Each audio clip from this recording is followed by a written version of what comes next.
Oh, is that on?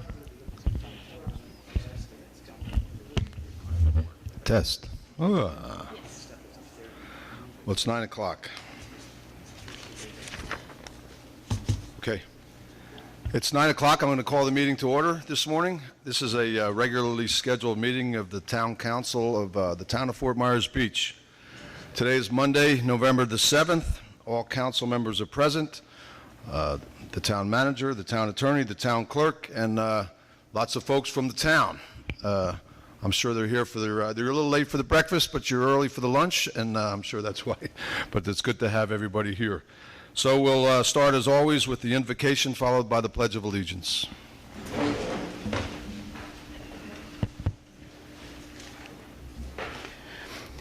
Be with us today as we consider and take actions for the overall good of the town of Fort Myers Beach. Help us choose the wisest and best direction to take, and help us arrive at those directions with interactions that are dignified, respectful, and well-informed. Thank you all for the solemn honor of serving the public in our roles, and continue to bless those who are fortunate to live here and work here. Amen. Amen. I pledge allegiance to the flag of the United States of America and to the republic for which it stands, one nation, under God, indivisible, with liberty and justice for all.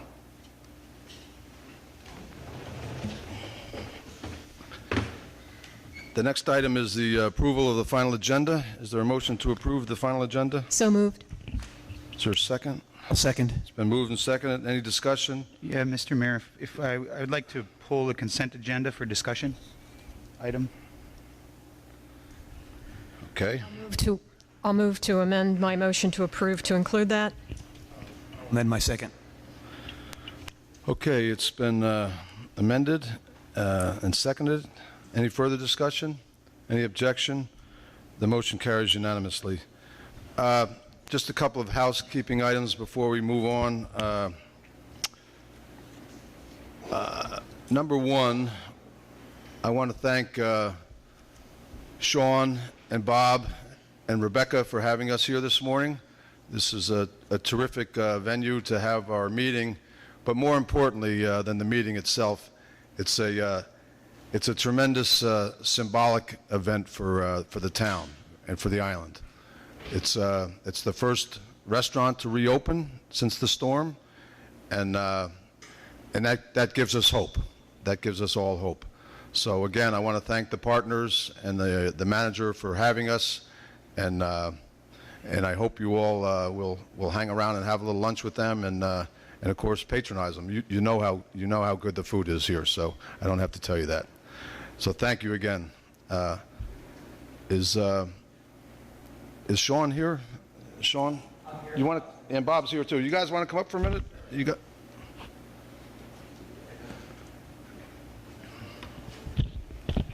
Come on. Come.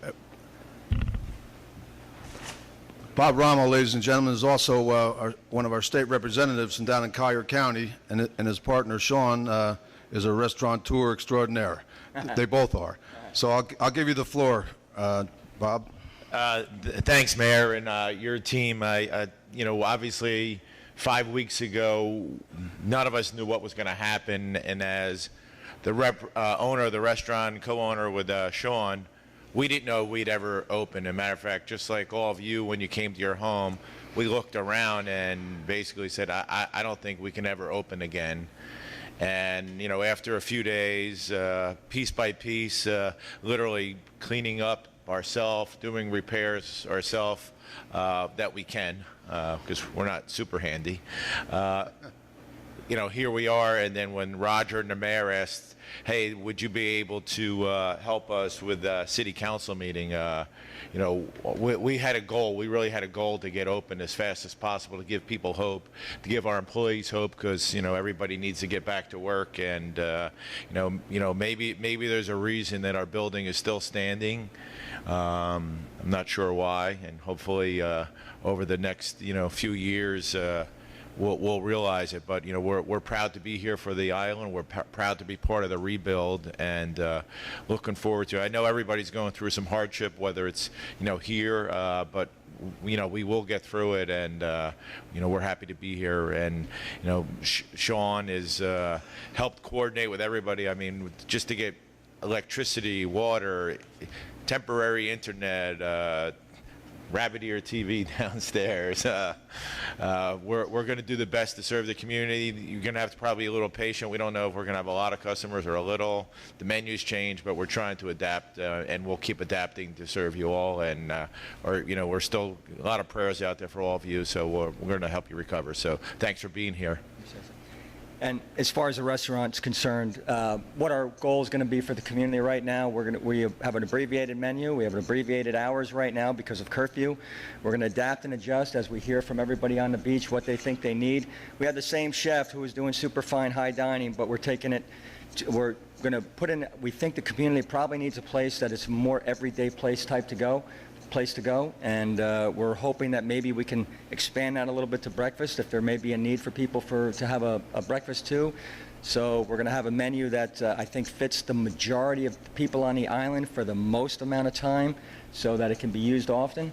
And we're looking forward to it. We're looking forward to the feedback. Again, we don't know how many people we're going to have here, so it's going to be interesting. Just like there was no manual really to figure out how to get boats off the mangroves and piled on top of each other. There's really no manual to running a restaurant opening up like this in this situation. So we're going to do our best. Our prayers are out for everybody. We know everybody's going through some hardship, and we're going to do our best to make it a little bit easier. Upstairs, our downstairs bar is a fantastic place to sit, have a bite to eat. If you're looking at the TVs or you're in the bar area down there and looking out and you don't look too far, you wouldn't know there anything was going on right now. And I think that's a nice thing to get away from all the things on the island that we're looking at all the time. So thank you all for coming, and I'll turn it over. Excuse me, Sean, before you, Mr. Mayor, if I could just ask a question. Sean, you left out a couple quick things I want to ask you about, because we've got a lot of folks that are watching via the internet. Okay. Could you tell people where exactly your restaurant is located, and also what we're seeing out this window here, and also give everybody a sense of what your hours are going to be? Okay. We're located on Estero Boulevard in the center of Fort Myers Beach, behind the Publix. We're right on the Estero Bay. We look out over the water. We have 2 floors. Our hours right now are currently going to be from 11 o'clock till approximately 6:30. That will change as far as when curfews change. We would like I said, we'd like to maybe open for breakfast in a not too distant future if we feel like if the town lets us know there's a need, or the community has a need for it, we will do that also. So right now we're playing it by ear. And how can people keep track of what your progress is in terms of hours and what you're serving? Do you have a website? Or? We have a website, www.bayfrontbistro.com. All right. Thank you very much. Thank you. Thanks, Sean. Okay, one more item of housekeeping here is the extension of the emergency declaration that we had here. So we have a resolution before us, 22-38, extending this. I'll read it's a resolution of the Council of the Town of Fort Myers Beach, Florida, amending and extending the proclamation that a state of local emergency exists because of the catastrophic impacts caused by Hurricane Ian, providing for conflicts, providing for Scrivener errors, providing for severability, and providing for an effective date. So this is basically just an extension. Vice Mayor. I'll move to approve. Is there a second? I'll second. It's been moved and seconded. Any discussion? Any objection? The motion carries unanimously. Thank you. Okay, the next item is public comment. John R. King. Following John will be Bruce and Susan Werner. Good morning. John R. King, 8402 Estero Boulevard. Let me start by thanking you, Madam Vice Mayor, for your service to our town and service to this council. We didn't always agree on issues, but I have always appreciated your kindness towards me. I appreciate how you offered help with those cumbersome campaign disclosure forms. Best wishes to you and your family as you move forward, and enjoy your new free time. That being said, I wouldn't be me without saying this. I think the council missed a great opportunity to bring some much-needed relief as well as goodwill to residents and taxpayers when last week you voted against waiving permitting fees. Councilman Allers, Councilman Allerholt, thanks for trying. To you both, I'll just say help is about a day away. I hope I can be a part of that help. Either way, I'll be there as Fort Myers Beach reemerges and resumes its renaissance. Thank you. Next. Bruce and Susan Warner, and following Bruce and Susan is Amy Lowry. Morning. Good morning. Bruce and Susan Warner, 295 Ohio Avenue, Fort Myers Beach. I've been here 4 years. I have a question that I've discovered the town of Fort Myers Beach repair/improvement repair form. I first found the 2020 version, then I looked up and found the 2022 version. I've copied it, I've digested it. We've ceased and desisted doing anything else until we find out, is that form enforceable, and will you enforce it, and is that determining the factor for us as residents whether we can rebuild under the 50-50 rule or the obvious new code building. So that's where we are. We just can't go forward or backward. I understand your situation. We'll have an answer for you later on, sir. Great. We'll put that on the list and get to it for you. I've emailed compliments of Eva's directions to me by email. I've emailed those questions and my concerns and frustration or whatever, Okay. unknown, to Andrew and Stephen. Okay. I think that's the proper. But Yep. I don't know. No, you're in the right ballpark there. Okay. Thank you. Amy Lowry. Excuse me, could you ask the people to move the mic closer? We really couldn't hear anything this. Yeah, that was unusual. That was a couple. They were kind of split apart. So, What, can you rephrase it? I know it was over the 50 rule, right? yeah, it was regarding the 50-50 rule, where they stand in their particular case to that rule. So that was kind of pertinent just to them, really. But, okay. Good morning, Amy Lowry. First off, I found the form for recreational vehicle mobile home vendors, and I think we need a little bit of clarification, and so that's why I'm here today. One question or one issue that we have in particular, and our neighbor's going to have the same issue, is it says that we have to be parallel to our property. If we get a 40-foot fifth wheel and put it on our property and it's only 75 foot wide, that's pretty hard for contractors to get in and to be able to build a house behind our fifth wheel.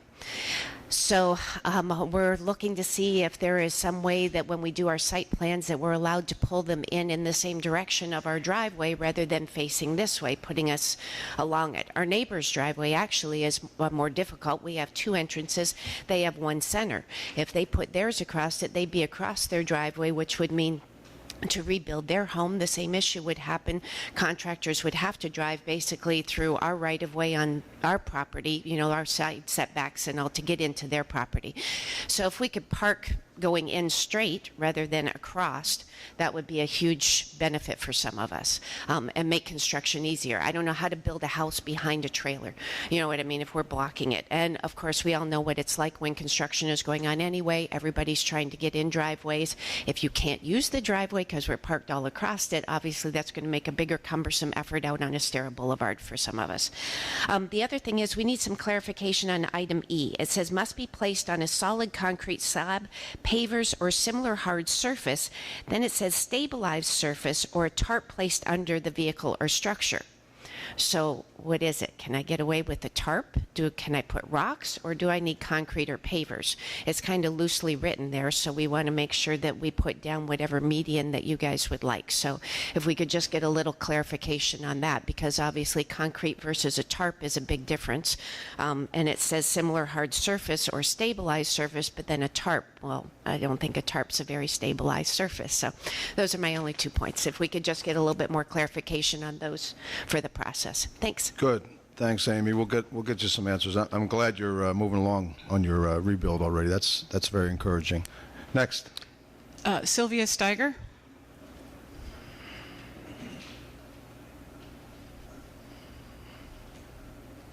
Good morning, Sylvia Steiger, 330 Jefferson Court. I have one question which I couldn't find out over the internet about the owner building permits. What permits can we pull, respectively, what permits not? That's all. Otherwise, thank you for your service. You're doing a great time. Thank you, Sylvia. That's all I have signed up. That's it. Is there anyone else here that wishes to speak? No? Seeing none, we'll move on.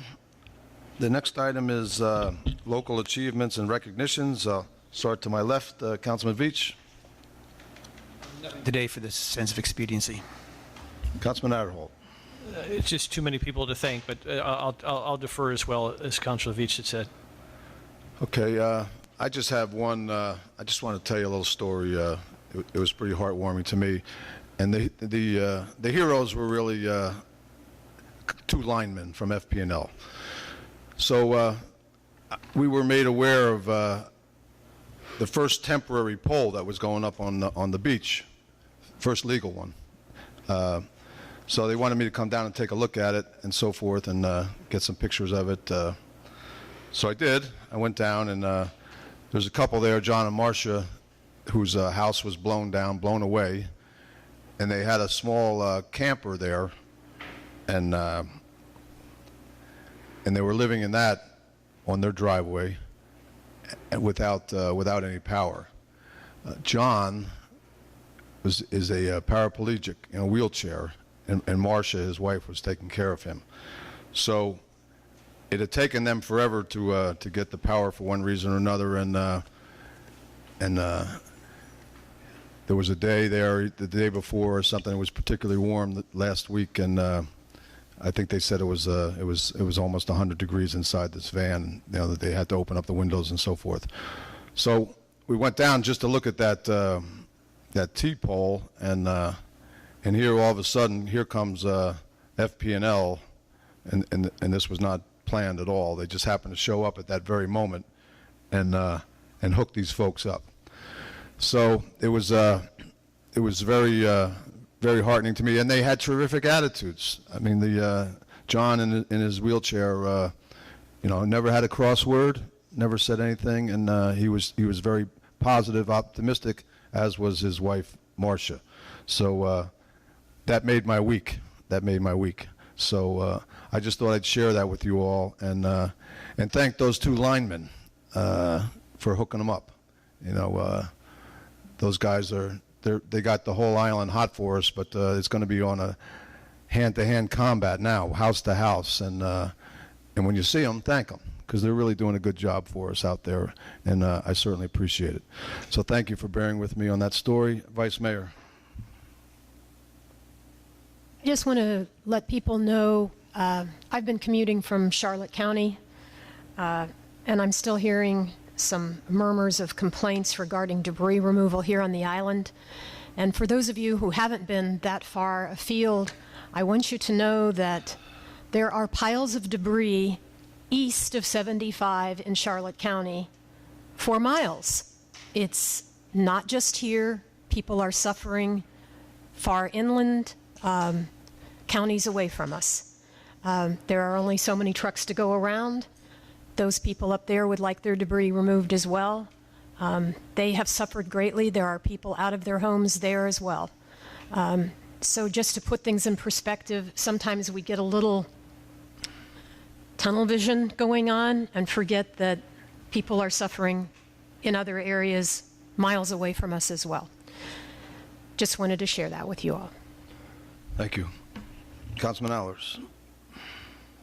I'll defer as well this week for the sake of time. Okay. The next item on the agenda is the consent agenda, which was pulled. Am I right? Oh, no, excuse me. I skipped the approval of the minutes. We have the minutes before us. Is there a motion to approve the minutes of the Thursday, October 20th, 2022 meeting? It's been moved. Is there a second? I'll second it. Discussion? Any objection? The motion carries unanimously. The minutes are approved. Okay. Next item is the consent agenda, which Councilman Allers asked to be pulled. So, Councilman Allers, you have the floor. Thanks, Mr. Mayor. I just got a couple of things on it. I believe, if I'm not mistaken, that we gave direction to staff a couple weeks ago about having a weekly meeting throughout the rest of at least the FEMA designated reimbursement time. But I see that we only have 2 meetings, one scheduled for the 21st and one scheduled for December 5th for the rest of the entire year. I'd like to see that amended to follow what we gave direction to staff a couple weeks ago, to continue the weekly meetings, whatever day that is, if for nothing else, to to get information out to the public that's seeking some answers. Also, I think it might be best to put this off until after the election with the new council. I think they should have some input on these dates, as it may or may not affect their schedules. Anyone else? See, I have a conflict on January 17th, which is a Tuesday, with an outside group, the Climate Initiative, which is part of my council duties. They've been chasing this around for a while, and then the hurricane took it away. But yeah, the 17th is a solid conflict for me.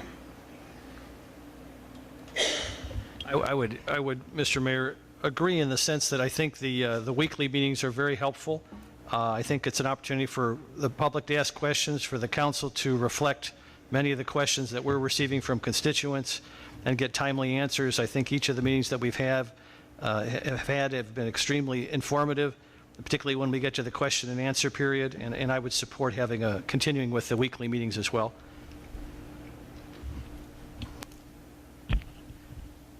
All right. Depending on what your goal is, we could also, I wouldn't be adverse to that, but maybe having every other one a management and planning meeting.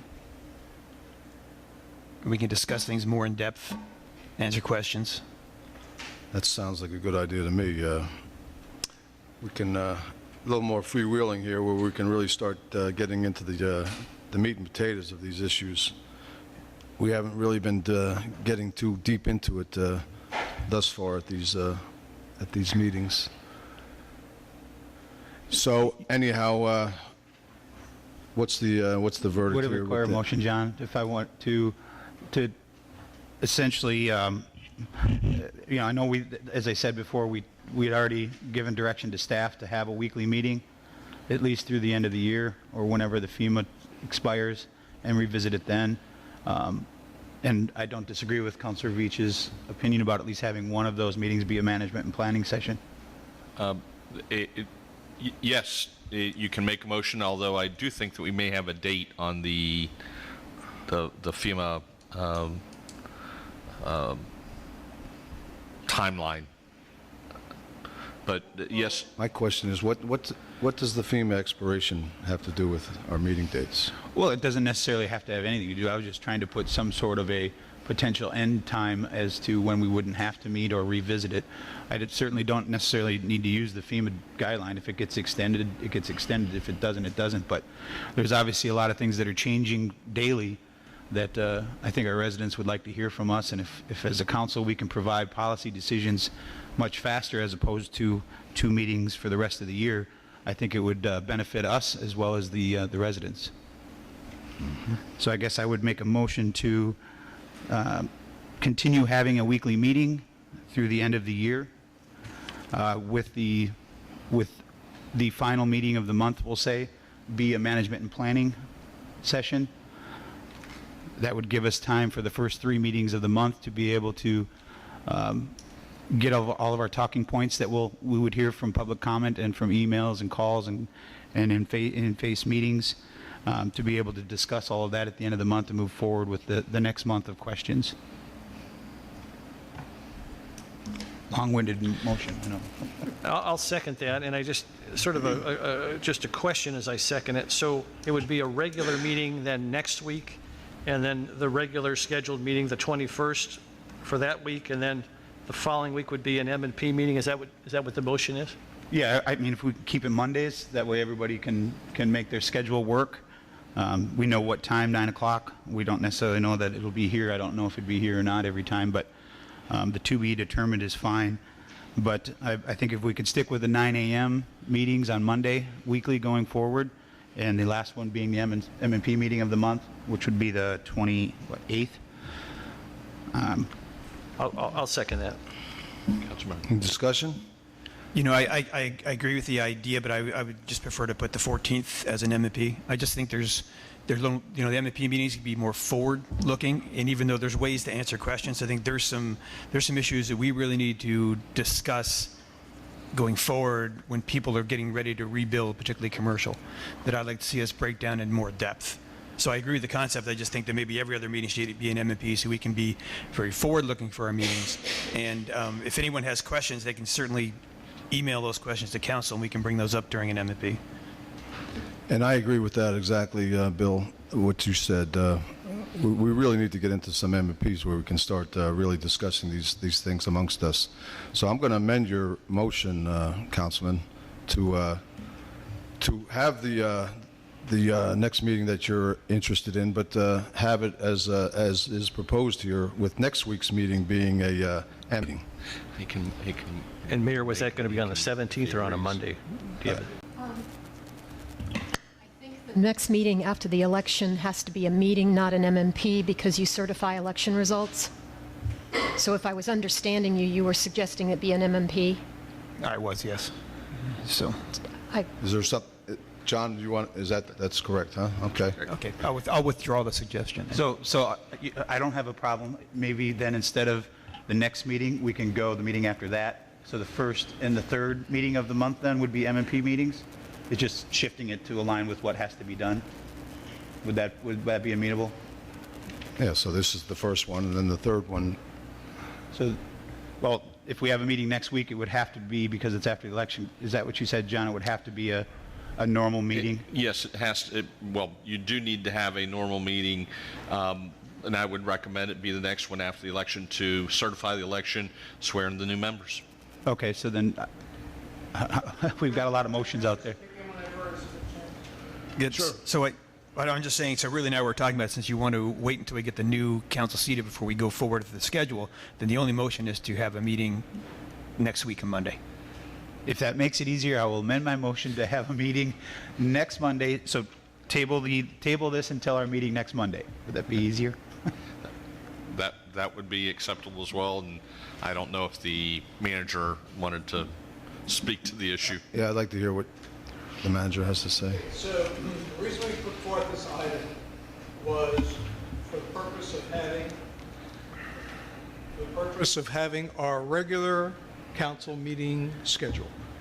And that the item as drafted continues a past practice of our regular meeting schedule. Council meeting on the first and third Monday of the month, a M&P on the first Thursday of the month.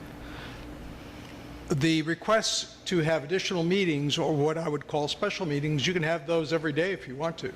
And they could either be M&P or council meetings as you determine the need for those. And so I want to be clear. This item was to set forth a regular council meeting schedule going forward. If you feel there's an ongoing need for special meetings due to the hurricane or any other reason, of course, you all have the prerogative to schedule those, and we'll have as many of those as you would like to have.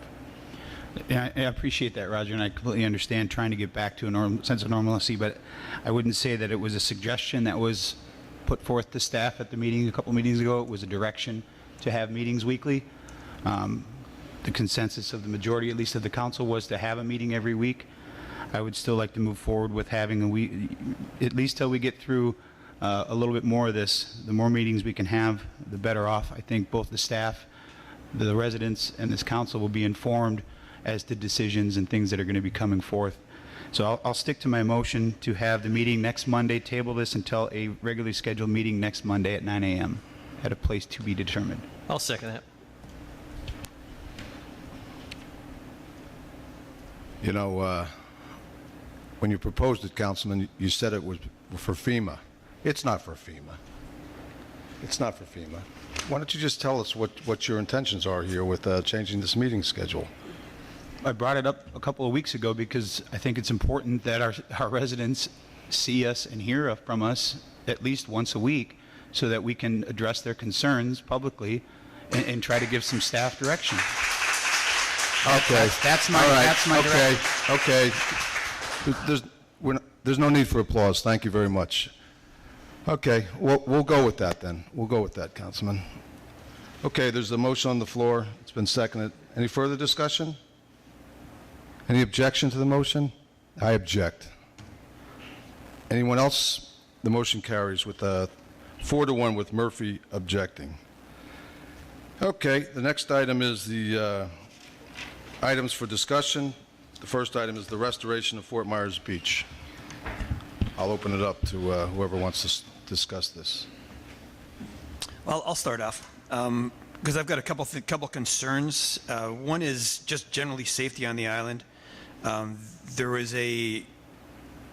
have not been able to find testing for the Gulf, but there was a professor at the FGC Water School who had an article, and he defined the San Carlos Bay as poop soup. There's serious water quality issues. I do see people posting pictures or being out on the beach, having their dogs in the water. Places like Newton Park now are full of holes. There's big, huge gaps in around the seawall on both sides of the seawall. I think maybe it'd be useful, Roger, if we could put up some signs telling people to stay out of the water, and maybe cordon off places like Newton Park where there's so many hazards. I know the whole island is a hazard, but it just seems like some of this public property, we could at least mark that off so people don't wander through and park there and get in potential danger. Okay. Anyone else? I've got a litany of questions, Mr. Mayor. Do you want me to save those for council items, or do you want me to go ahead and these are just questions that various constituents have had that I was going to...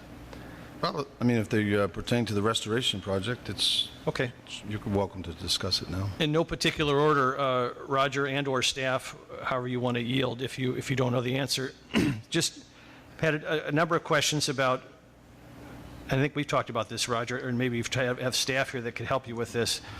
On the first floor, you're not allowed to put utilities when you rebuild for that first floor. Could you elaborate a little bit on what that means, or have somebody elaborate on that as your building folks here? No, they're not here. They're out working, but the idea, of course, is not to have repetitive losses. So the idea is to create a area where if there is another storm surge, and like we see the experience of the newer homes on the beach, which was basically that they had some minor property damage, they lost their garage and storage areas, but none of the vital elements of their home hopefully got damaged. Yeah, the person wasn't being critical. They were just trying to understand what that term means and what they can and can't have on the first floor as it respects to the word utilities. Well, again, it depends a lot about their individual property and where they would like to put it versus where they're going to put it, and where they have to put it, I should say. So it's hard to give a blanket explanation, but I would suggest if you have that constituent, reach out to us. We'll try to give them some guidance. So along those lines, because I get the same question, is it if you have an elevated home in a legal non-conforming apartment downstairs that got wiped out, can you put that legal non-conforming apartment back on the ground floor? The answer is that would have to come to council, and you would have to agree to that. But the reason it's legal, when something is legal non-conforming, it means that when it ceases its use for whatever reason, you don't get to do it automatically. The council gets another chance to review that and consider that. So that means not They would for, have to come to the council with an exception. okay, and the same thing goes for setbacks and whatever other things. Everything else were in part of our planning and zoning code, yes. Roger, if we could walk through in a little bit more granularly this electric, the certification by an electrician. the electrician comes out, certifies that the building is safe or the home is safe, and then sends that to the town, and that gets blessed. But if work is required, is it a two-step process from the electrician? Do they send in an initial report that they've looked at it, and then do they send a second one saying that all the stuff has been fixed? And there was a rumor floating around the town that the town is now, I don't think it's true, but I just want you to be able to clarify it, that the town's now requiring a full rewire of homes that were flooded. Would you talk a little bit about that process and what the town is looking for from the electrician's report, and when it's actually approved and when it's not approved? What some of the challenges you've seen with the electrician's report, just to help people have some guidance in that process? Okay, so at this point, probably the majority of properties that can receive electricity have been submitted their information, their structural and electrical inspection to gain electricity. So probably we're in the 80+% of those properties right now. The reason we've requested the inspectional report is not only for the town's use, but for the property owner's use, so that they could read that report and see what the electrician is recommending for their own health and safety. The electrician tells the town that the property can receive electricity, and we use that along with the structural inspection to as a benchmark to authorize FP&L to give the property electricity. That doesn't mean that there aren't repairs or things that don't need to be done, and those are done under electrical permit. That can be obtained at the same time, or could be obtained at a later date. So just, again, from a layperson's perspective, if the electrician says that the home is safe to take power, but there's still some work that needs to be done, the town would give the blessing for FP&L to go ahead and hook them up? Is that, I know there's probably specific cases. The wording that each person puts in their inspection report is different. In some cases, they've said, don't give it electricity. In some cases, only give it electricity when a permit has been issued. In some cases, they said it's okay to receive permit. There's a variety of language that they use. We're looking for the language that simply says a house can take power now. And if it says that, we accept that at face value based on the person being a licensed electrician, and we authorize FP&L to give it power now. And I think we touched on this the last meeting, but I think just continuing to clarify it is helpful. So obviously the structural engineer piece is uniform for everybody. Everybody needs that, and that's got to be sent to the town, and it has to be approved. If someone has submitted their structural engineer report but has not submitted their electrical or their electrician report, can they or are they eligible to get water? The answer is we've made water available on every single street. We do not hold back a delivery of water purely for missing the electrical report, if that's your question. So if a condo or any commercial, is it the same for condos and commercial properties? If they have a structural engineer's report that says they're okay, but they don't have an electrician's report submitted, they could theoretically still be eligible to have water come to the building, assuming someone's there to be there when it's turned on to make sure there's no flooding? Yeah, in that case, we'd like to have a specific request, but yes, because we want to make sure that we don't create other damage, and in the absence of an electrical report, it could create other problems for the building or people in that building. So we would want a specific request, but we could turn on their water. And when you say a specific request, what would be the best way to format that? Would it be to say, hey, we've got our structural engineer report in, we've got serious electrical challenges, but we would like water to be turned on to our building so we can power wash and begin to do some cleaning, but we are more than happy to be present. We want to be present when the town comes out. Is that the way it would procedurally happen? How would they approach the town most efficiently for everybody? They contact our utilities department and make that request by email. Okay, by email. And have you heard anything anecdotally as to how Comcast and CenturyLink are doing with respect to internet on the island? Have you heard just anybody discuss it or progress? I know that they're working on it, and we could reach out to them and get a report or an update and share it with everybody. I think last I went on their website, it was November or December. Does that mean no one has it, or That's when they're planning on restoring to the outlying areas, which means like Sanibel, Captiva. Yeah, I found those Island. websites to be pretty generic. Yeah, I'm That was just pretty curious if anybody's had any reports of that. And Counselor again, Underhill, can I just, Yeah, before you please. move on to your next item, Yeah. because it pertains to what you're already Yeah, asking please, about. Is there a way, Roger, that we can streamline the process of getting the power turned back on? It seems like for a homeowner, it's difficult when their electricians say that they've sent it into the town, and then the town tells us that they've sent it into FPL, and then FPL says they haven't received anything. And for a homeowner, it can be very difficult to figure out. Is there a way that we can integrate a homeowner into the email chain so they can kind of see an idea of where it is? Because it can get very cumbersome to have to go to 3 different entities to find out why their power isn't being turned on in a timely fashion. Okay, well, I think I know the case you're talking about, and the power request was sent to FP&L, and they contacted us over the weekend, and we resent it again. And the simple answer to your question is, when you send in both pieces of paper, if you don't have your power on in 72 hours, let us know. That means that something may have got missed, your paperwork may have got filed to the wrong property, FPL may have been notified, and in their assigning trucks, they may have missed it. A lot of things can happen.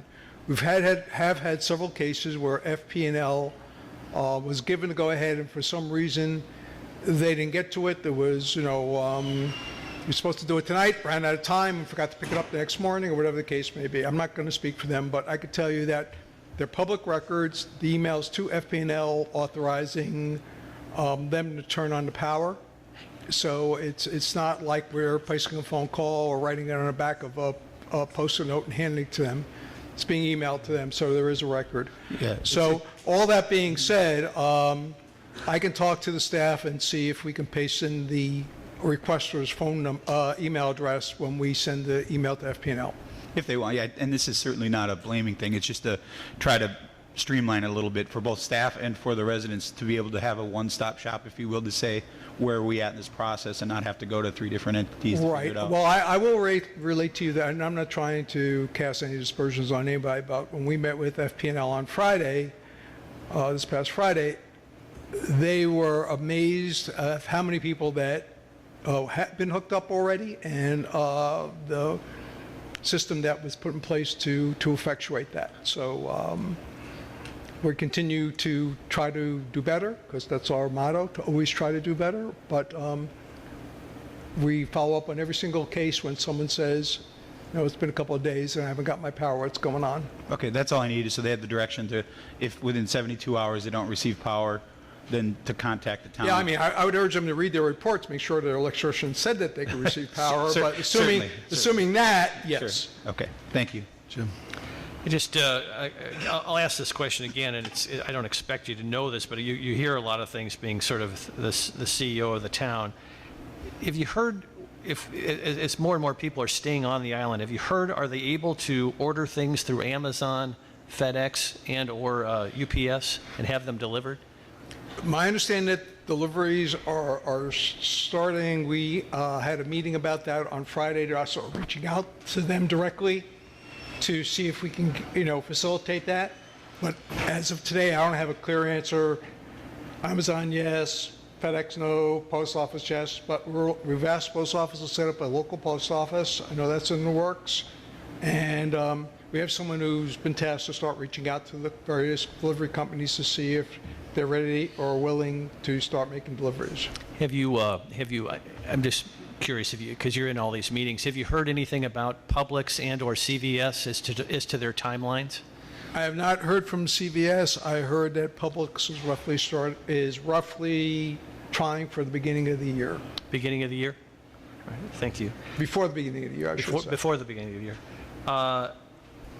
Could you talk a little bit about, and this may be I mean, it's a broader issue because I know the governor's addressed it and there's a process, but I think this is more specific to the actual dredging of canals. There's obviously a lot of debris in the canals as well, but there's also some sand and so forth in the canals. Is the dredging concept, is that a longer term challenge? Is the initial challenge to get the debris out first and then discuss potential dredging? And also, I've heard a lot of people talk about the beach itself and that there's debris in the sand and that if we don't get to that debris quickly, it'll be engulfed and consumed by the sand and then potentially surface later. Just your thoughts on those issues? Okay, with respect to the debris in the canals, there was a contract signed last week by the state to begin to deal with that issue. That's not dredging, that's to remove debris from the canals. And those will be publicly owned waterways. As it pertains to the debris on the beach,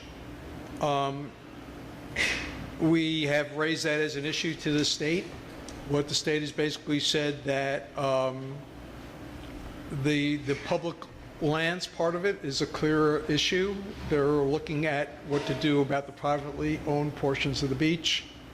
And it may very well follow suit, and this is just me speculating, of how they're dealing with private property and commercial property now, but they haven't fully explored that and made a determination yet. Have they made a determination, is it safe on the beach? If folks wanted to go out and have a beach cleanup, would that be a safe thing to do at this point in time? Is that something we should be encouraging people to do? I don't think it's the state's issue per se. It would be a local issue for us to determine that. My understanding is that we have people who want to do that because they want to do something to help, and everyone loves the beach. However, I think, I'm going to go back to Council Veach's comment, I think some of the things that we're talking about are bigger than volunteer removal issue. It would probably require mechanical removal.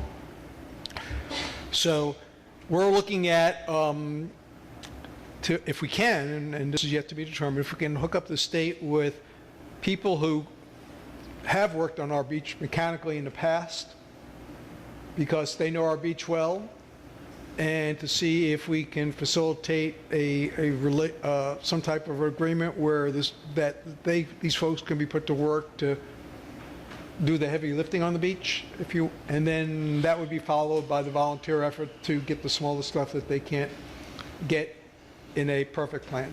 I think that would be great. But something I've been talking to people about too, and I mean, things like Keep Lee Beautiful. There are organizations that can do this. I'm just really concerned about water quality. I've been told that, if they wear rubber gloves under work gloves, but then if if someone has a cut on their leg or something like this, it can just be, I think, dangerous right now to be out doing that kind of stuff on the beach. But the beach needs a cleanup. I'm just curious, Roger, the town is contracted with an engineering firm for the beach renourishment who is excellent, and I'm curious if you've had a chance to talk to him about what the hurricane did to the beach and what impact it's had on the beach, and is he giving you an assessment, a rough assessment as to what he's seen post Hurricane Ian and how it respects to renourishment as we go forward? Well, we have asked him to look at the original profile that he surveyed, the design profile, and the effects of the storm. And at the appropriate time, we'll sit down with the state and FEMA and show that information to them and see if we could figure out a way to, I guess, appropriate the cost based on the storm, based upon what we were going to do initially and what the design profile for the beach is, and see if we can come to some agreement as to how to address that issue. I'll just add a little bit to that, Jim, if I may. Please. That's Mike Poff we're talking about, right? The engineer? Yes. So Mike was actually in the camp, it seems to me now, it was like a couple of weeks ago, with a whole team of people, and they went out on the beach and did some surveys and so forth. So I'm sure he took a lot of that information back to his office and is coming up with some redos and so forth, or whatever he's going to do back there. But to answer the question, they're on it. He's been out here. He's on top of it. He's documented it. Pardon me? You're correct, Mr. Mayor. He's documented Yes. the original profile of the existing beach prior to the storm, the design profile, which was part of our beach redevelopment project, and the further impact of Hurricane Ian. So he has all three data sets. The question now becomes is who's going to pay how much for each of those restorations. And those are points all well taken. I guess I was curious, has he conveyed to either you, Mr. Mayor, or Mr. Town Manager, has he conveyed to you sort of a back-of-the-envelope sort of reaction as to, oh my gosh, things are horrific, or things aren't as bad as I thought? Has he given you at least a thumbnail sketch as to what his impressions were? Or do you want to, is it too? Well, it hasn't really, I mean, I don't even know if I saw him again after that brief encounter, but I'm sure we'll be hearing from him. Yeah, I think he hasn't sort of put an adjective on it. All right. If that's your question. But I think he, we could safely say that there's going to be some complicated funding approach to renourishment at some point, as soon as we can get past some of the more pressing issues we have in front of us. But we'll be sitting down with the state and FEMA and figuring that as well as we cross into the project worksheet, and this is where you get pre-approval for FEMA to do something, part of the process, and hazard mitigation down the road. And lastly, is it your intention, Mr. Town Manager, to address the questions that were made during the public comment period? I can do that right now if you'd like. However you want to handle it. I just want to make sure those get covered. I have them here. So, you know, with respect to the Warners and the 50-50 rule, I think the best thing for us to do is just have a sidebar conversation with them. You on the 50% rule, and I think the town's done a nice job of codifying its position on that, but for those who are listening, you hear all these conversations around Lee County about various numbers. You know, the town's decided upon 20%, and you're hearing all these different numbers bantied about. Does FEMA, I'm just curious, a lot of people ask me, a lot of this is for the town to remain in compliance with FEMA, which I understand and respect. Does FEMA, is it your opinion or based upon your conversations with FEMA that they're eventually going to lay down the law and say, come on, you know, you can't do 30%, you can't do 40%, you know, we're going to reject this. There needs to be some uniformity. It just seems odd that every community is allowed to have a different number, and we're all trying to comply with FEMA. Has FEMA opined at all as to what's going to be, what they're going to tolerate and what they're not going to tolerate based upon your conversations? Well, I could tell you I raised that exact issue with the state emergency manager and said that we can't get into a situation where it's, can you top this? So City A says it's X and City B wants to be better in their mind, and they come up with Y, and City C says, well, I'm going to top both of you and come up with Z. So I've said to them that we really need to bring this issue to a close.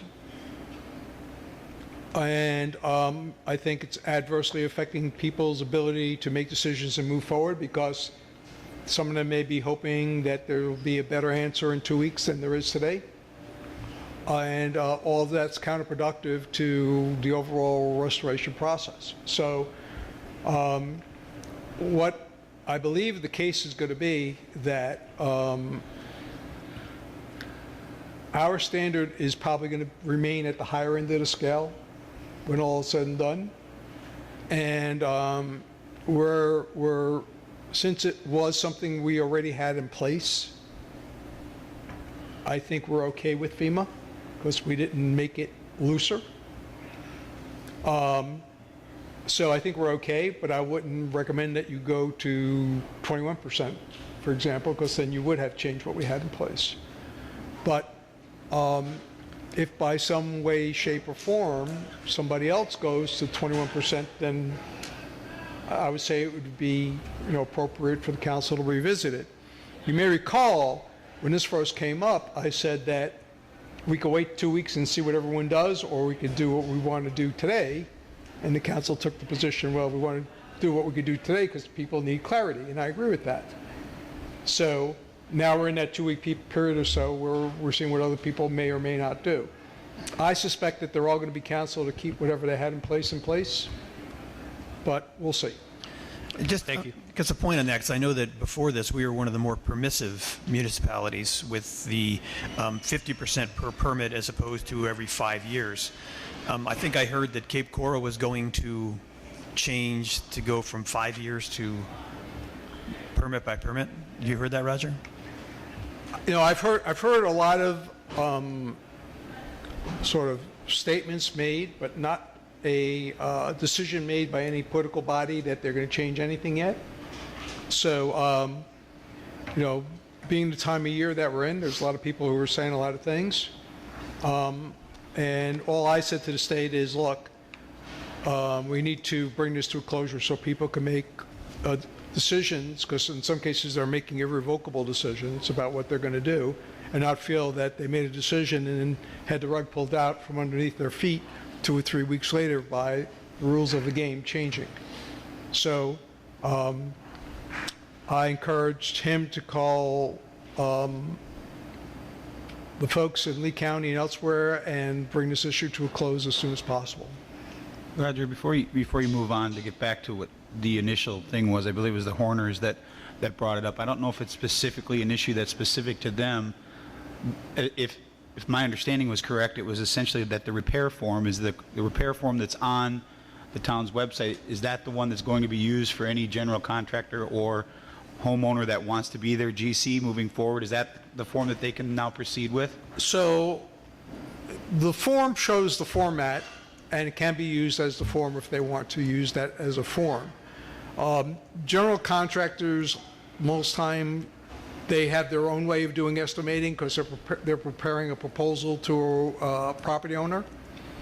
But basically, it's to put the property back into pre-storm condition, all the costs associated with that.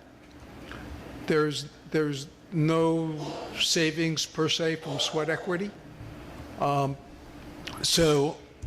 the idea is not to have repetitive losses. So we make sure that the damages and the estimate are consistent with one another. And obviously, the closer you get to 50%, the more scrutiny you get. Would it be good to advise them that to be as detailed, obviously, as possible if you are going to be the GC, whether you're doing it yourself or you're hiring an outside contractor to come in and do it, you're just overseeing it, be as detailed as possible to make it easier for town staff and FEMA and everybody else that's going to be looking at it? Well, I would say this. I think you're correct, but I think the other thing I would say is that if you're rounding off the corners, you're just hurting yourself. Okay, so you know what happens is the first tier level of sort of punishment, if you will, is you don't get flood insurance. The highest level of punishment is the town can't get flood insurance, second, that would be like the second tier. The third tier is that if there's a future hurricane, FEMA will not give us any money. So that's the tiers of punishment that we're potentially looking at if we are not diligent in our compliance.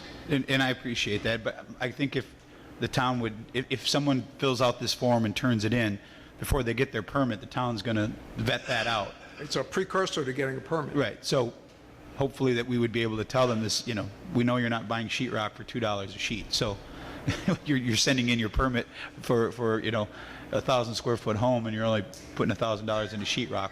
We're going to know that that's not the case. Everything we're trying to do procedurally is to help people not spend money and then have wasted that money by having to redo stuff.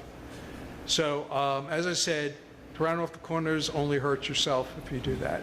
And that's whether you hire an electrician and spend a lot of money to fix your electricity to find out that you don't meet the 50% rule, you're going to wind up tearing a lot of that stuff back out. So you just have to take the time and figure out really whether it really is appropriate for you to build under the current code or not.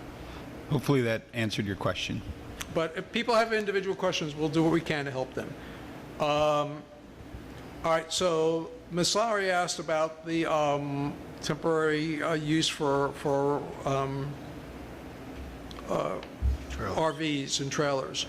So what we were trying to say on the form, and maybe we didn't use perfect language, was that if you can't park it Parallel, you have to give us a site plan. If you can't park a parallel, you don't have to give us a site plan. And the reason for the site plan is to address the exact conflicts that she said that there was a potential of. So if you have a big trailer and you can't fit it across, as described on the form, then you do have to submit a site plan, and we have to review it just to make sure you don't create an impossible situation for one of your neighbors. So that's part A. Part B is, it's supposed to be a wheeled vehicle, and I assume in some cases people will put down leveling jacks or something like that, and those could be on a hard surface. Our concern is that if you're not on some type of hard surface, that if you do have a leak of one type or another, that it doesn't go into the ground, and that's the reason for the tarp. So our preference is that you be on a hard surface, if you can be on a hard surface, and if you can't, because you can't fit the trailer on your property, to at least put a tarp underneath, so if you do have a spill of some type, it's not going directly into the ground, which is your own property for your own protection. And then the Seigers were asking about which trades are allowed to be done by owner builders and which are not. Typically, I don't know if I can recite them all off the top of my head, but I can tell you things, for example, like electricity, you need a licensed electrician, and there are others. And I believe those are on our website based on what Council Adderhold asked us to do a year and a half ago, whatever it was. So, but if they have specific questions, we'll be glad to have a sidebar with them and see if we can get them some answers. That's got all of your... That's what I jotted down. If there someone else has a note that I missed, That's enough. please let me know. All right, thank you. I'll go next. At the beginning of this event, right after the storm, I was quoted a lot as I was quoting actually Churchill, Winston Churchill, when he said, "When you're going through hell, keep going." I said it more than once, and we're past that now. We've been through hell, and we're moving on. So now, just to keep that analogy going, we're sort of in purgatory now. So that's the next step to trying to get back to this, what we call paradise down here. So, well, all right, let's not get too technical. Thank you. But these are very general terms, Vice Mayor. So anyhow, we're in that stage now where, we've gone through the initial shock of it, so we're in the rebuilding stage. And what I want the council to, I brought this up at the last meeting, but I want to reiterate again today, we need a plan and we need goals. And I'm just going to throw out a goal here this morning that the town of Fort Myers Beach can be rebuilt in 5 years. 5 years. That should be, that's a good goal. That's a good goal. Now, with that goal in mind, it doesn't do us any good if we don't have a plan. We have a firm right now that's working with us on our comprehensive plan and land development code. That's Eddie and his firm. But Calvin Giordano. Pardon me? Calvin Giordano. Okay. And I'd like to have them come back in and pardon me? Cordino, I'm sorry. Thank you. I'd like to have Eddie come back in here, maybe at our next meeting or whenever he can get in here and tell us where we are with that process, and also to see if he has any interest in doing some more planning for us. But what I'd really like to do is to get for the town to put out an RFP for planners, so we can get a big picture of what's going to happen here in the next couple of years. I mean, the five of us all have ideas and so forth, and everybody in town has an idea, but we really need someone to help facilitate that for us, and that's what these design and plan firms do. They can go out throughout the town, and they can take an inventory. They can tell us where we are right now, and give us possibilities of what we can do to rebuild the town. That would be extremely beneficial to us here, and so I would like to get that process started now, because it's not too early. If the goal is 5 years and we prolong this another couple of weeks or another month or so, we're that much farther down the road to the 5 years. So as soon as we can get this, now that doesn't mean just because we put out a request for proposals that we have to immediately enter into a contract with someone. It just means we're starting the process of gathering information to see who's out there and who may be interested in doing this. I've brought this up before. There's an excellent firm, and I'm just using them as an example because I'm familiar with them, and we worked with them in the past. We worked with them on Times Square, Old San Carlos Boulevard, and they're a very big firm in the state of Florida, and they've done work elsewhere. And it's Victor Dover with Dover Cole and Associates. They're familiar with our island. They've worked here, and they would be a good candidate. And that's someone that I would ask to particularly invite to give us a proposal. But if we can put it out to other firms and start getting a list of interested people to give us some ideas. The whole idea with these design firms is not only to show us where we are but how to do that. I don't expect this running again, which ironically is where we had the first set of charrettes, these planning sessions where the planners will come in and they'll put 50 or 100 easels out there on the floor, the gymnasium floor, and give everybody a Sharpie or a crayon or whatever and just say, have at it. Put your ideas down on those easels and of how you want this town to look in 5 years, and because we're very interested in what you have to say. So the process starts, everybody gets out there and does it, and it starts out here like this, then starts coming in like this, starts coming in like this, cars coming in, and finally we have a product where we have consensus among the town, not just the town council, but amongst the town. When that final plan is achieved, then of course the town council would have to put that in motion. But it's through the cooperation of the town. I want us, we, the town, to be involved in this mighty project that we're embarking on, because it is a mighty project. These are unheard of events for us, and we're doing the best we can right now to clean it up. But cleaning it up is frankly the easy part. It doesn't seem like it right now, but it is. And the real challenge is going to be the rebuild. How we're going to build back better, stronger. People come up all the time and say, we don't want to be Naples, or we don't want to be, like the East Coast and this and that. Now, I mean, they've always said that, but now in particular, I'm hearing from a lot of people with those types of comments. And my answer is always the same. I don't either.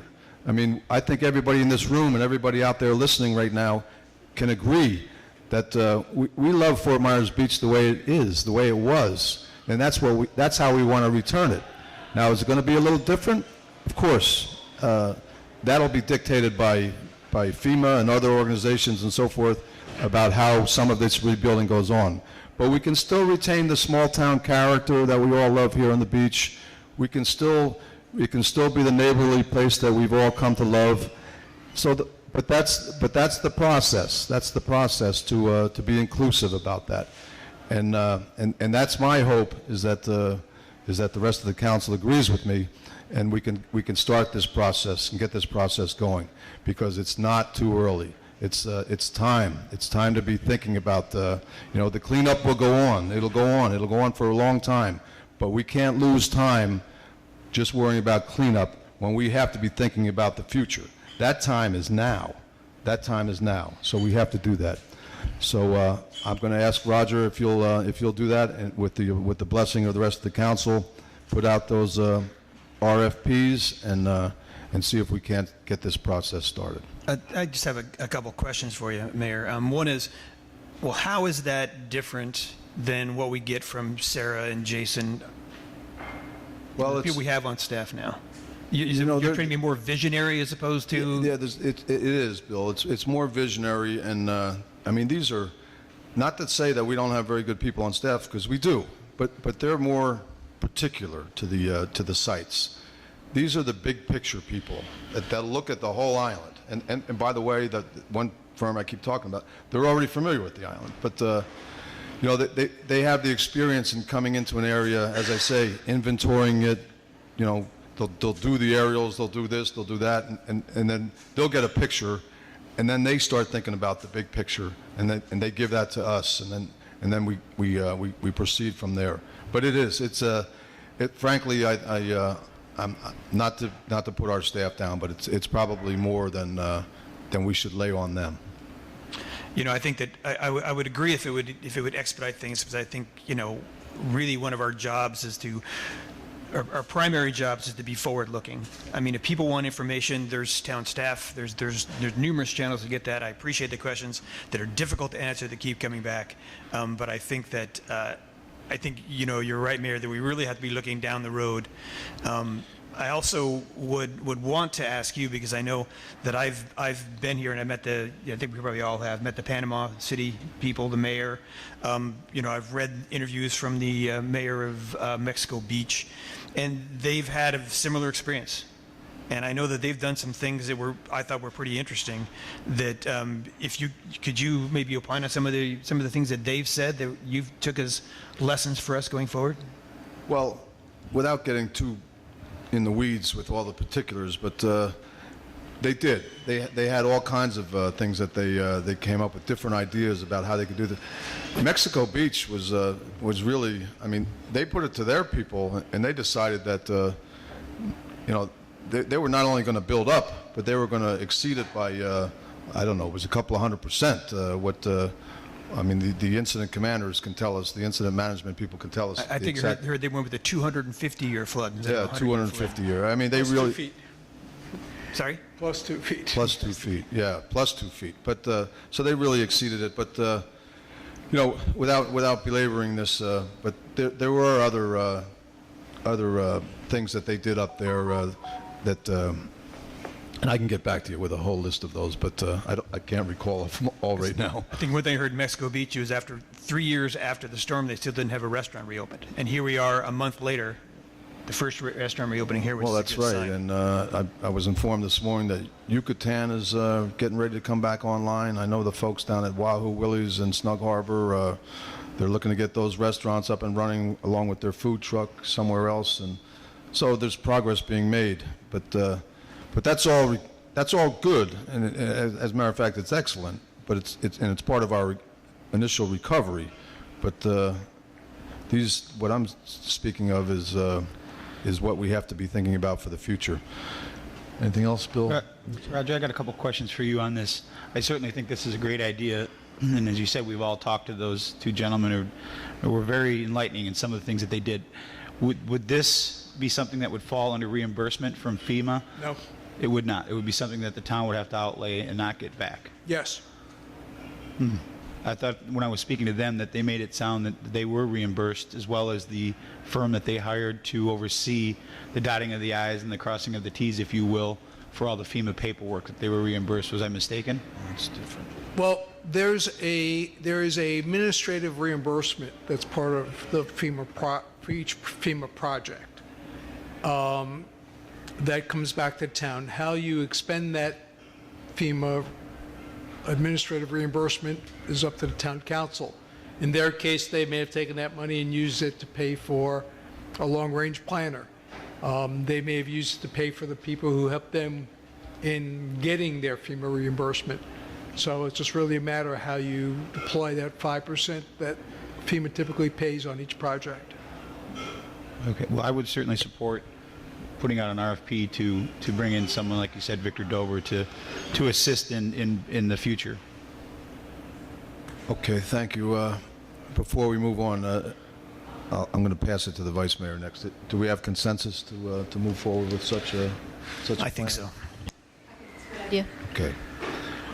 Could I just say, Yes, sir. just one, it's a nuance, Mr. Mayor, but I think it's so important. And I don't think you meant to say this, but I think it's so important that we're very careful that we don't say publicly, I don't mind having a 5-year plan for long-term, it's a great concept, but I think we need to be very careful, island, but we need to make sure we commit to the public that we're going to have this island rebuilt in 2 years, worst case scenario, and best case scenario 1 year. There needs to be a sense of urgency about the rebuild because we're sending a message to everybody who's considering whether they're going to stay on our island or not, whether they're going to visit our island.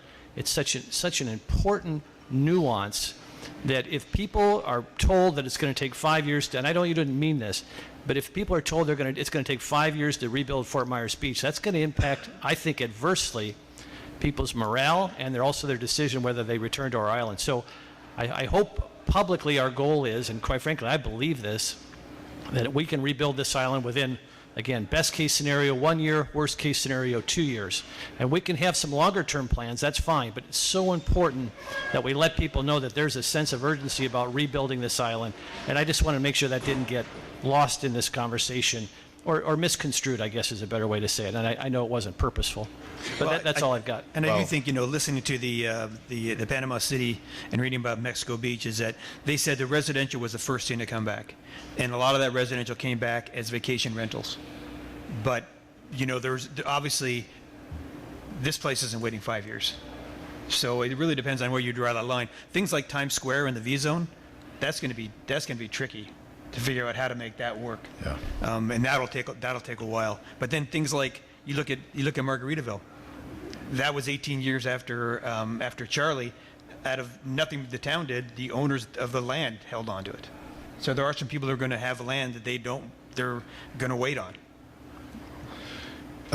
Jim, I admire your enthusiasm always. But when I said 5 years, I was trying to be realistic. If we should happen to get it done prior to that, that's fine. I think, I can be a little prone to hyperbole once in a while myself. It's just it's part of my ancestry. But if we come in lower than that, well, God bless us all. That's fantastic. But I do try to be realistic when it comes to big things like that, and I'm sure that we'll have more input from the professionals when we get going as to timelines and so forth. But I do appreciate your enthusiasm, and somewhere in between there would be just fine with me. Vice Mayor. My concerns have been previously addressed. Very good. Councilman Allers. Most of mine have been covered as well. I just have one. We've probably all seen, we've got a couple of emails from some people that they're referring to them as sand looters. They have holes in their property or joint properties that are on one parcel that, the storm obviously created some sinkholes or created some difficulties in their property. And they had the sand there, but it's been taken off their land. And will it be returned? They have questions. If they have a hole and they had sand and it was taken off their land, will it be returned to their land? Well, the answer to that is we just don't know, to be perfectly honest with you. The county is doing a sand reclamation project, and how much sand they will reclaim and how much of it will meet their needs and how much surplus they might have after that is all yet to be determined.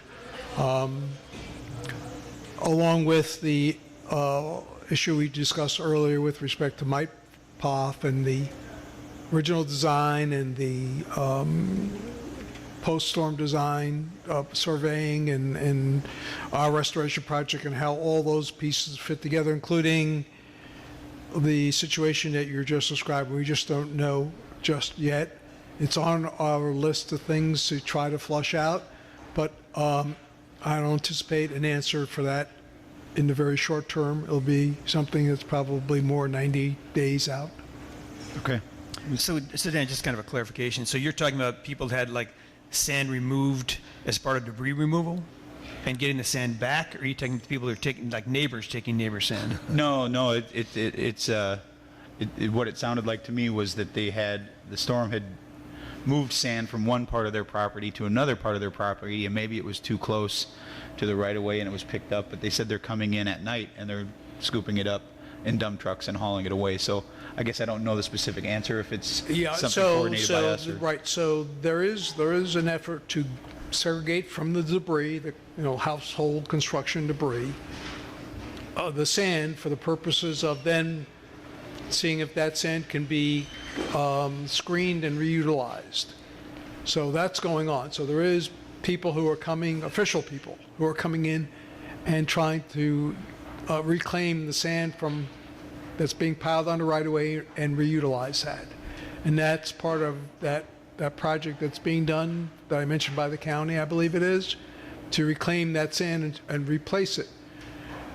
I don't believe they're saying, well, we found 3 yards in front of Dan Aller's house, so when we're done putting it through the screens, we're going to give Dan Aller's three yards back. That's the part I can't answer at this point. Okay. I will send them your direction for more input, because I don't have all the details. It was just, I had a couple of Yeah, I believe I saw one email that had a similar question. Okay. That's all I got for now. All right. We'll go on to the next item, which is local planning agency appointments. This is to appoint members to for the fiscal year 2022-2023 local planning agency, what we call the LPA. So I've got a note in front of me that says Butch Kritzer has withdrawn. I think Butch moved away. Forrest. And there's also a note here that Douglas Ekman is not sure of what his status will be. So am I to believe then that the rest of the members wish to be reappointed? Is that? I haven't heard from anybody else except those two. So is Doug Ekman saying that he does not want to serve? He's not up for, so he's not putting his name up for reappointment? Doug Ekman is unsure if he's coming back to the island. He is currently residing in his second home in Estero.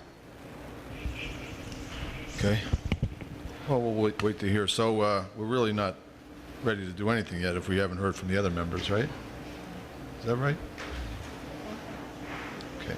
I've heard. I would move that we appoint the people who have applied. If it turns out that they are not interested in serving, they can withdraw or resign. I'd like to keep the components of the LPA full enough that they can be taking action. And I would second that, and I have heard from a number of those members who do want to be reappointed. Okay, good. Okay, it's been moved and seconded. Any discussion? Any objection? Motion carries unanimously. All right. Okay, the next item is final public comment. Is there anybody that wishes to comment? Yes, sir.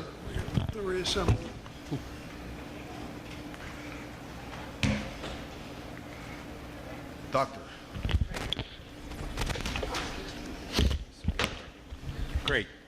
My name is Dr. John Albert, and I used to reside at 19 Palmview Boulevard down in Fairview Isles. I have a number of questions or comments, and I would like to start off by asking, once again, a lot of information comes down the lane, and one piece of information that keeps coming back, recirculating, is that FEMA will assist some of the private residences if they want to remove their homes, that they are considering a policy of coming in to remove the home for that resident. Is there any truth to that, or have you heard anything about that?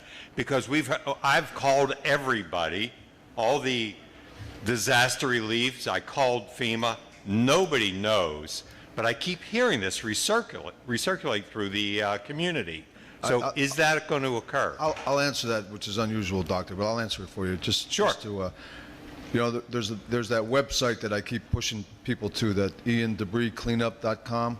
You have to get on that, and then we have received a waiver from FEMA where they are going to go on private property and remove debris from private property, which also includes knocking down your house, I've been told, and carting it away.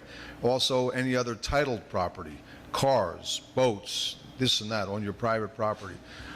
I called that number, not to interject. It's not a number. Well, I spoke with people from that agency, and they said it is only titled vehicles and titled ownership property. Roger, you want to add anything to that? Or you don't have a mic, but you can go up there. Yeah, all right. Okay, the answer is that FEMA will remove, are you talking about a structure that's on your property? A home. Yes.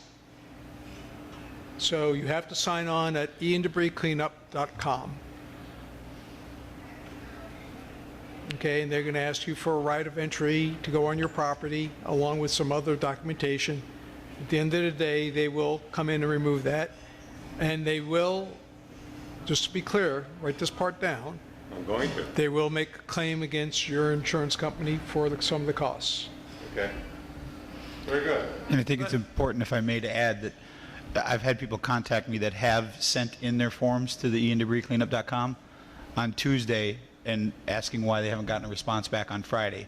So it's going to take a little time. You got to be patient, but they will get back to you. I've also heard that some of those end up in the spam folder, some of the replies. So it's good to check your spam folder if you haven't heard back. Right. So clearly, from the efficiency of the operation, if you live on a particular street and your house A, they don't want to come knock down a house on A and then leave that street and then come back a week later and do another house on that same street. So they're going to take the time and organize these requests so that when they hit a street, hopefully they can hit as many properties on that same street for efficiency of operation. So it's not a first come, first served type situation. They have your request if you completed all your paperwork, and they will schedule your particular street when they feel that they're not going to hear from anybody else on that particular street. What else do you have, Doctor? Great. Next thing. Next whispering down the lane. I hear, and this is a big part of the decision whether to rebuild or build anew, that if you do rebuild your existing structure, that you will not be available to receive flood insurance for 5 years on that structure. Has anybody heard anything about that? Because that's running bare naked for 5 years against any water damage is a big roll of the dice. You know what, Doctor? Because of the time right now, I'm gonna let the staff.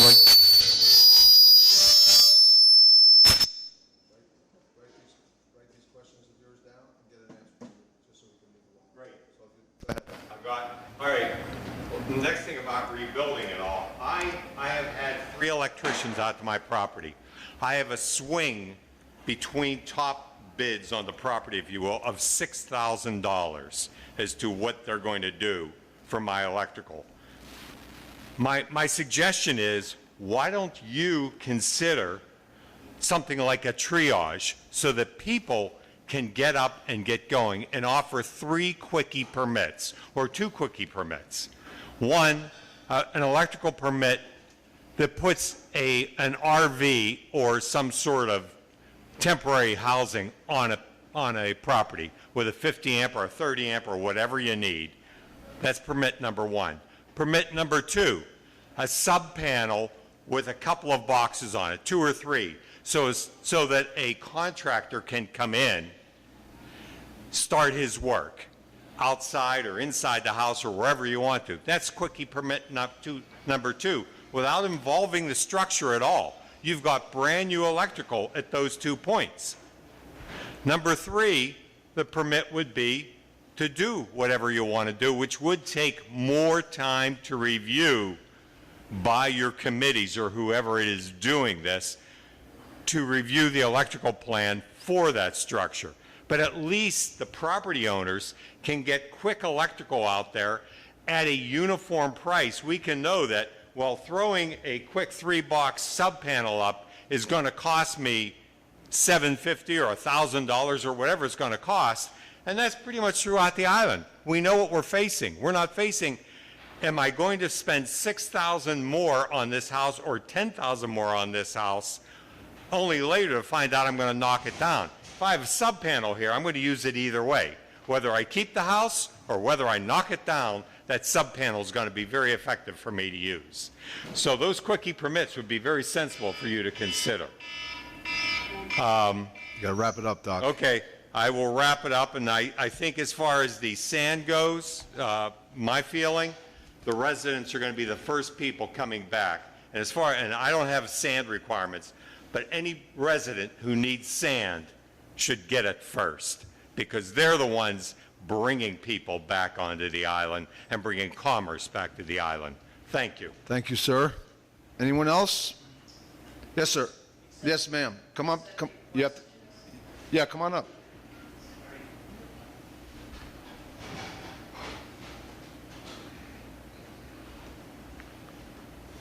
Thank you. Hi. My name is Marilyn Healy, and I'm a full-time resident of Captains Bay North. I have a unique problem in that the president of my building will not give me any information. He does not live here, and it doesn't seem to be a sense of urgency for him. He has told me that he has submitted the electrician report, the structural engineer report, and the application. Do those need to be sent in a particular order at the same time? And how can I obtain a copy as an owner? Roger, you want to answer, Mrs. Healy? Yeah, Mrs. Healy, I'm going to give you my phone number before I leave, and you can just call me, and I'm going to look into your situation. Thank you very much. Appreciate you. Thank you. Anyone else? All right, you heard all that rumbling out in the kitchen. You're getting hungry. All right. Yes. I think I can answer the doctor's questions really quick. Okay. Okay, so flood insurance thing, I haven't heard about, but we will look into that, but it doesn't make any sense to me that they're encouraging you to move up and then they won't insure you. But I will check into that. If you live at the same level, if you meet the 50% rule, I'll look into the repetitive loss language, but I know that they're very concerned about that, but I don't know that by heart to be able to give you an answer today. You need a T-pole for your trailer. You can get one that's totally separate from your structural situation, okay? With the request for a temporary T-pole for a panel, we just want to be careful that you don't spend good money after bad, and if you want to talk to us about a particular situation at your property, we'd be glad to talk to you about that. Well, the problem is that people, if we give you power and temporary power for your structure, people are going to start repairing things without having the 50% rule analysis, and then we may be in a position to tell you have to tear that down. So we have to think through how we could do that without creating that scenario. So the residents of Sand, well, we'll talk to the county about your recommendation about that. Thank you. Okay, town managers items. You have anything, Roger? Okay, well, I think we covered a lot of ground. I just want to tell people that a lot of this information is we're trying to get it on forums and pushed out through our social media pages and Facebook. As we receive a question via an email that we think has wide-ranging implications, we try to share that answer with everybody under our frequently asked questions.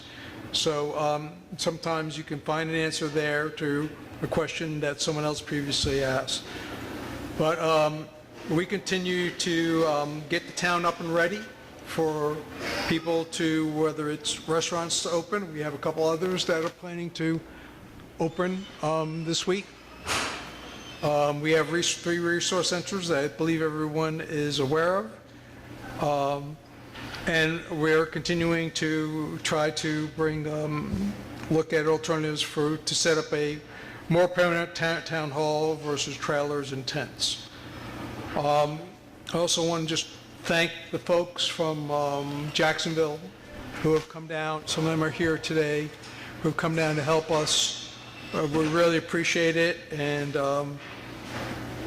you just help us have a force multiplier with our staff to get things done more quickly, and we sincerely appreciate that. So I think that's it for me for today, unless there's any further specific questions. Thank you, sir. Before you move on, now, we had talked about, you put up the possibility of using the Bay Oaks gym for a town hall. Have you made any more work on analyzing that and coming up with prices? Well, the answer is we're going to have to bid that work. So